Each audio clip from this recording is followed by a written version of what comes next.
بسم الله الرحمن الرحيم.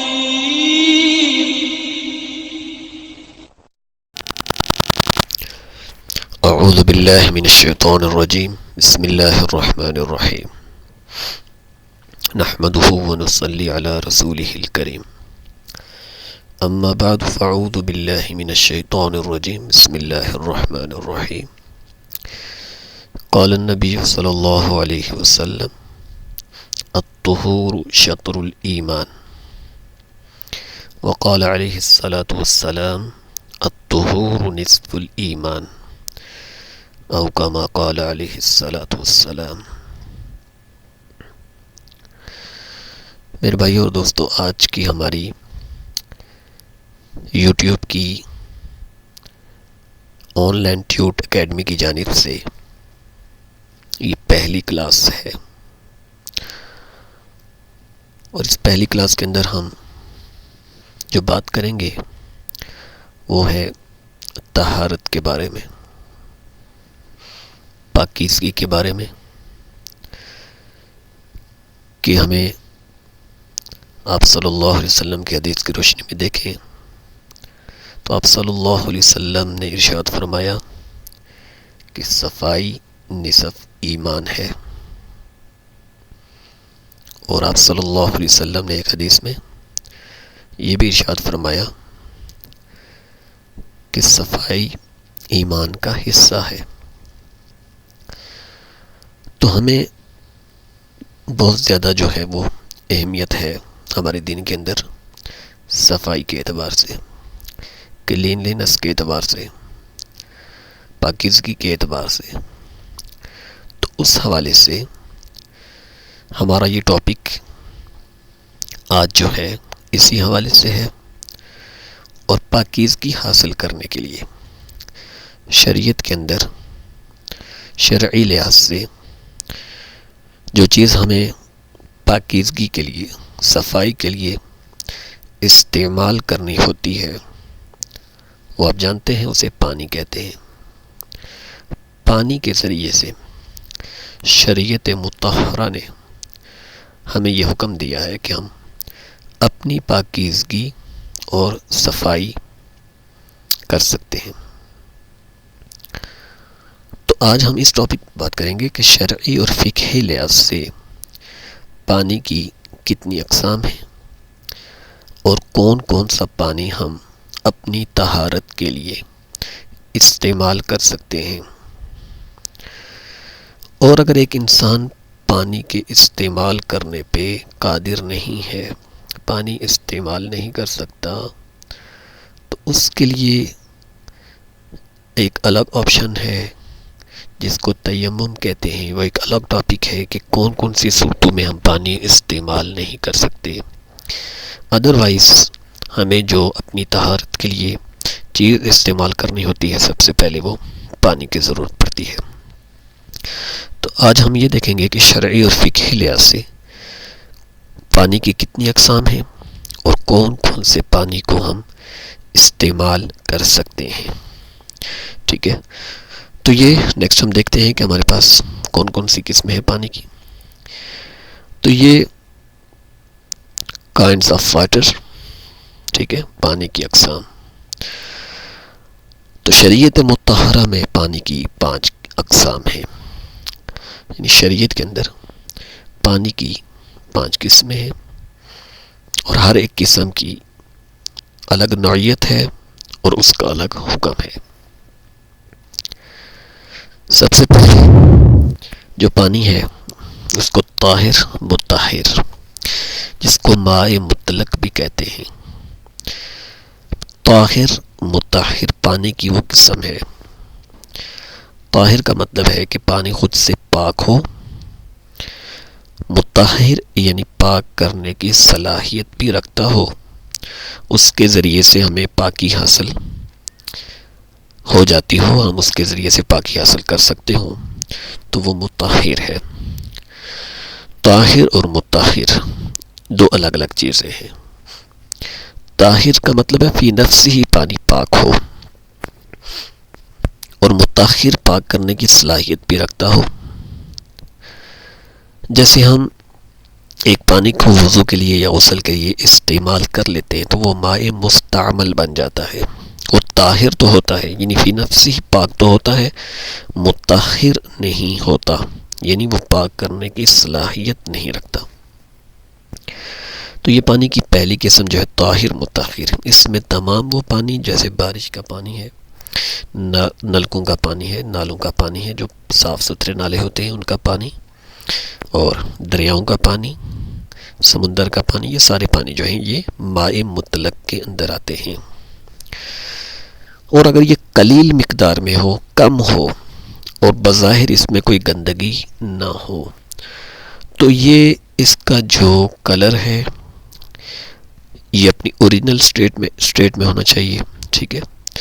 اور اس کا کلر، اس کا ٹیسٹ یعنی ذائقہ، اور اس کی جو ہے نا بو، یعنی اس میں کوئی سمیل وغیرہ گندگی کی نہیں ہونی چاہیے. تو یہ تینوں اوصاف جو ہیں ان میں سے اگر کوئی ایک اوصاف بھی اس میں شامل ہو، یعنی اگر پانی کا جو اوریجنل کلر ہے اب اس میں کسی گندگی کی وجہ سے اس کا کلر چینج ہو چکا ہے، یا گندگی کی وجہ سے اس کا جو ٹیسٹ ہے وہ بالکل خراب ہو چکا ہے، یا پھر جو ہے وہ گندگی کی وجہ سے اس کا جو کلر ہے وہ بھی چینج ہو چکا ہے، ٹھیک ہے. تو اب یہ پانی جو ہے وہ طاہر اور مطہر نہیں رہتا، ٹھیک ہے. تو پانی کی جو پہلی قسم ہے ماء مطلق، یعنی وہ اس میں پانی پاک بھی ہو اور پاک کرنے کی صلاحیت بھی رکھتا ہو، تو ایسے پانی کو ہم وضو اور غسل کے لیے استعمال کر سکتے ہیں، اسے ہم یوز کر سکتے ہیں. تو یہ پانی کی پہلی قسم ہے، ٹھیک ہے. نیکسٹ ہم چلتے ہیں، دیکھتے ہیں پانی کی دوسری قسم کون سی ہے. یہ دیکھیں پانی کی دوسری قسم ہے طاہر مطہر مکروہ. طاہر مطہر مکروہ یعنی پانی فی نفسی پاک تو ہے، مطہر بھی ہے، پاک کرنے کی صلاحیت بھی رکھتا ہے، اس کے ذریعے سے ہم پاکی بھی حاصل کر سکتے ہیں، لیکن مکروہ ہے کسی کراہت کی وجہ سے، کسی ایسی چیز کے جھوٹا ہونے کی وجہ سے وہ مکروہ ہو چکا ہے، کسی ایسی چیز کے جھوٹا کرنے کی وجہ سے وہ مکروہ ہو چکا ہے. اب اس کا استعمال کرنا شرعاً، اگر آپ کے پاس طاہر اور مطہر یعنی پاک صاف پانی موجود ہے تو ایسے پانی کے ہوتے ہوئے مکروہ پانی سے بچنا، اجتناب کرنا بہتر ہے، ٹھیک ہے. اگر آپ صاف ستھرا پانی ہونے کے باوجود ایسا پانی استعمال کریں گے جو مکروہ ہوگا تو وہ اس سے آپ کا وضو کرنا یا غسل کرنا وہ بھی مکروہ تنزیہی ٹھہرے گا، یعنی آپ کے ثواب میں کمی ہوگی، آپ کو پورا کا پورا ثواب نہیں ملے گا. اب بات ہے کہ کن کن چیزوں سے پانی مکروہ ہوتا ہے. تو پانی کے اندر جو کراہت کی وجہ ہیں، پانی جو مکروہ ہوتا ہے اس میں ایک تو ہے کہ اگر کسی گھر میں پالتو بلی ہے اور کسی برتن میں پانی ہے اور اس بلی نے اس پانی کو جھوٹا کیا، اس میں سے اس نے پانی پیا، اس پینے کی وجہ سے جھوٹا ہو گیا، تو اب یہ پانی مکروہ ہے. ایسے ہی چوہا ہے، سانپ ہے، ان کے جھوٹے کی وجہ سے بھی پانی مکروہ ہو جاتا ہے. ایسے ہی وہ پرندے جیسے چیل ہے، کوا ہے، ٹھیک ہے، یہ جو ہے جانوروں کو چیڑ پھاڑ کے کھاتے ہیں، پرندوں کو کھاتے ہیں، تو ایسے پرندوں کی وجہ سے بھی پانی مکروہ ہو جاتا ہے. یا مرغی جو ہے، گھر میں جیسے مرغیاں وغیرہ رکھی ہوتی ہیں جو باہر پھرتی رہتی ہیں، گندگی کھاتی ہیں، اور ان کے جھوٹا جو پانی ہے، چھوٹے اگر کسی برتن میں ہے، وضو کے لیے آپ نے رکھا ہے، چھوٹا تھوڑا پانی ہے، تو اگر انہوں نے اس میں سے پانی پیا تو اس وجہ سے بھی پانی مکروہ ہو جاتا ہے. تو یہ مکروہ پانی، اس سے آپ کا وضو اور غسل آپ کے صحیح پانی ہونے کے باوجود اگر آپ کرتے ہیں تو مکروہ ہوگا. اور اگر آپ کے پاس اس کے علاوہ پانی موجود نہیں ہے تو پھر شرعی لحاظ سے اس میں کوئی مسئلہ نہیں ہے، آپ اس سے وضو بھی کر سکتے ہیں، غسل بھی کر سکتے ہیں. تو یہ پانی کی دوسری قسم تھی طاہر، مطہر اور مکروہ. یعنی طاہر پاک تو ہے، مطہر بھی ہے، لیکن کسی کراہت کی وجہ سے مکروہ ہو چکا ہے. نیکسٹ ہم دیکھتے ہیں تیسری قسم ہمارے پاس پانی کی کون سی ہے. تو شرعی لحاظ سے جو پانی کی تیسری قسم ہے یہ ہے مائع مستعمل.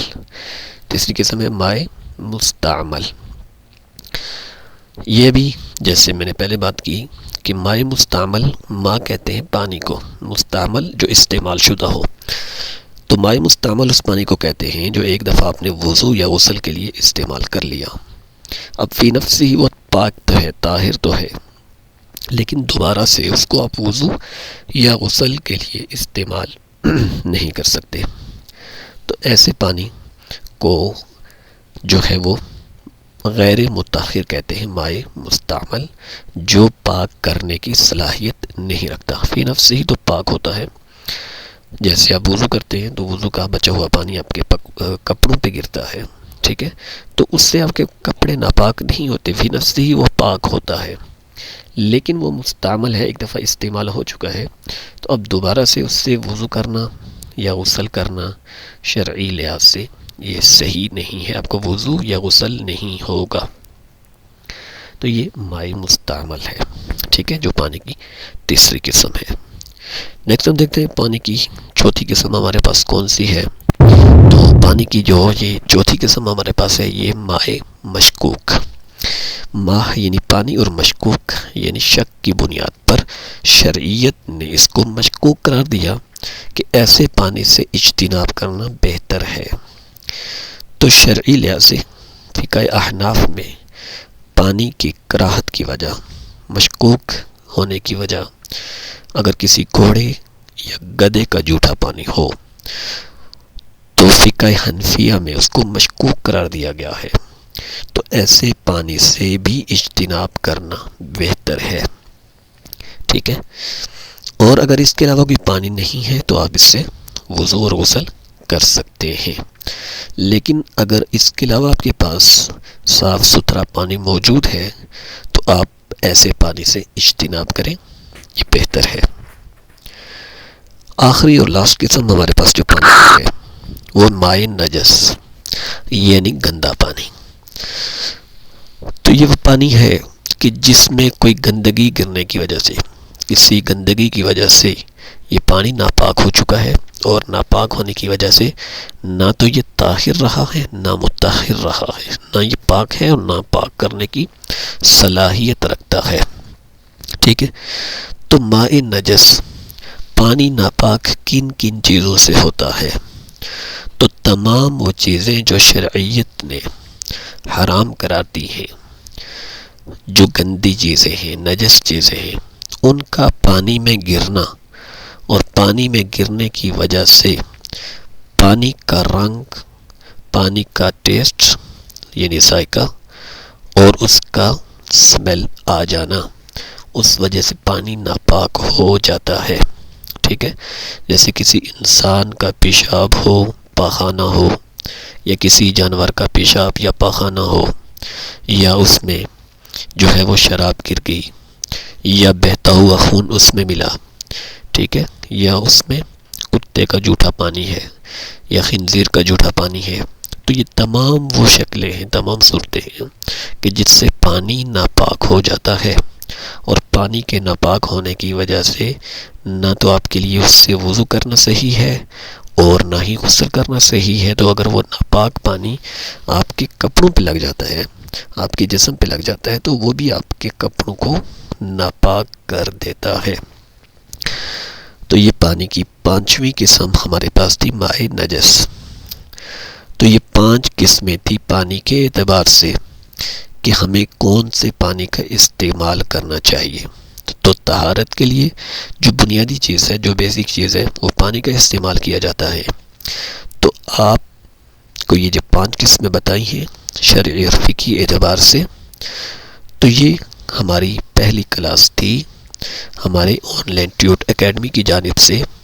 تو اس میں ہمیں نیکسٹ انشاءاللہ جو ہمارے بیسک مسائل ہیں اس پہ بھی بات ہوگی، اور اس کے علاوہ جو ہمارے چھوٹی چھوٹی پرابلمز آتی ہیں اور شرعی عرفی کے لحاظ سے ان کا کیا حل ہے، تو اس پہ بھی بات ہوگی۔ تو پلیز آپ ہمارے چینل کو سبسکرائب کریں اور دوستوں کے ساتھ شیئر کریں۔ یہ جو ہے ایک نیک کام ہے، تاکہ یہ جو بنیادی معلومات ہیں، جتنا دین سیکھنا فرض ہے، اتنی معلومات کا ہونا ہر ایک آدمی کے لیے ضروری ہے، ٹھیک ہے۔ تو یہ ہماری جو 24 آور کی لائف ہے، اس میں جو ضروری چیزیں ہیں، تو ان کا پتہ ہونا، ان کا علم ہونا ہر ایک کے لیے ضروری ہے۔ تو ملتے ہیں نیکسٹ ٹاپک کے ساتھ نیکسٹ کلاس میں۔ اللہ حافظ۔